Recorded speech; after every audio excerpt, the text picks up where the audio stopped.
কোথায় যাচ্ছি বলুন তো, এত লটবহর নিয়ে? হুম, এখনই বলবো না, ক্রমশ প্রকাশ্য।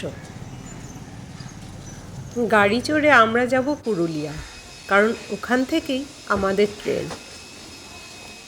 পুরুলিয়া থেকে গাড়ি নিয়ে ফিরতে অনেক রাত হবে, তাই গাড়ির মালিকও চলল আমাদের সাথে। জল ফেলছে, বৃষ্টি পড়ছে না, ওপর থেকে জল ফেলছে।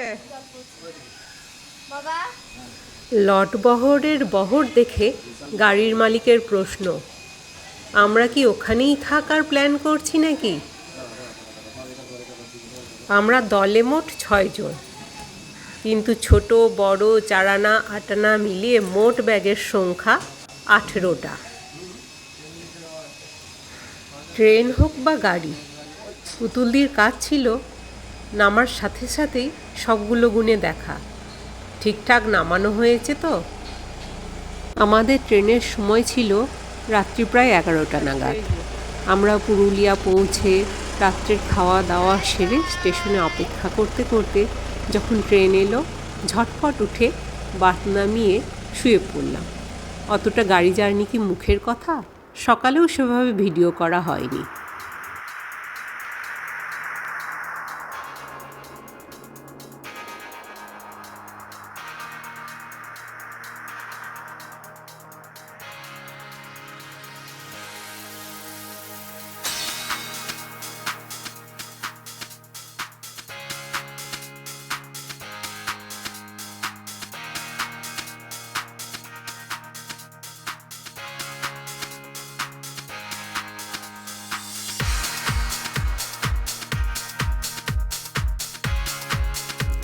রাত ফুরিয়ে সকাল নামে, সকাল গড়িয়ে সন্ধে, আমরা চলেছি ছন্দে ছন্দে চলারই আনন্দে। গান গল্প ছড়াই লুডোই আর খুনসুটিতে ট্রেন জার্নি কেটে যায় স্বচ্ছন্দে।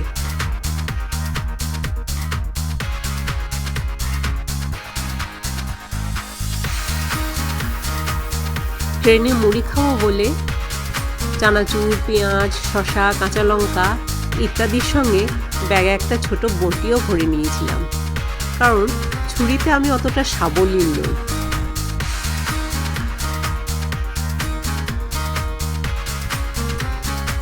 পরন্ত বেলায় সূর্য তার লালিমা ছড়িয়ে দেয় আকাশে।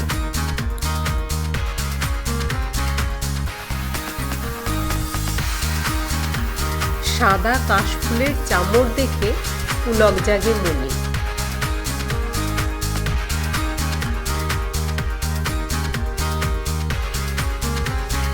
এক মুঠো আবিরে আজ কে রাঙিয়ে দিল আকাশ, সেই রঙেতেই রঙিন হলো প্রকৃতির সাজ।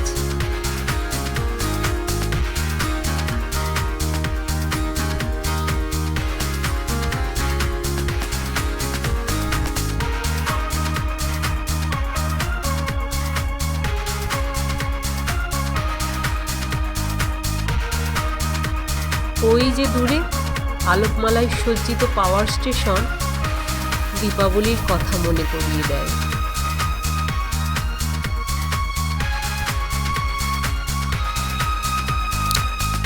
আবার কখনো গাছের ফাঁক ফোকর দিয়ে আসা আলোক রাশি ঠিক যেন জোনাকির ঝিকিমিকি।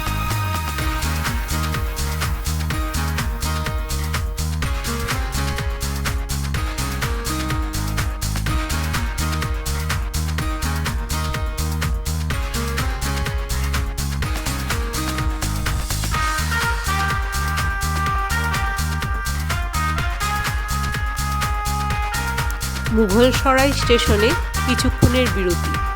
হাত পায়ের জং ছড়াতে দলের পুরুষ সদস্যরা ঝপাঝপ প্ল্যাটফর্মে।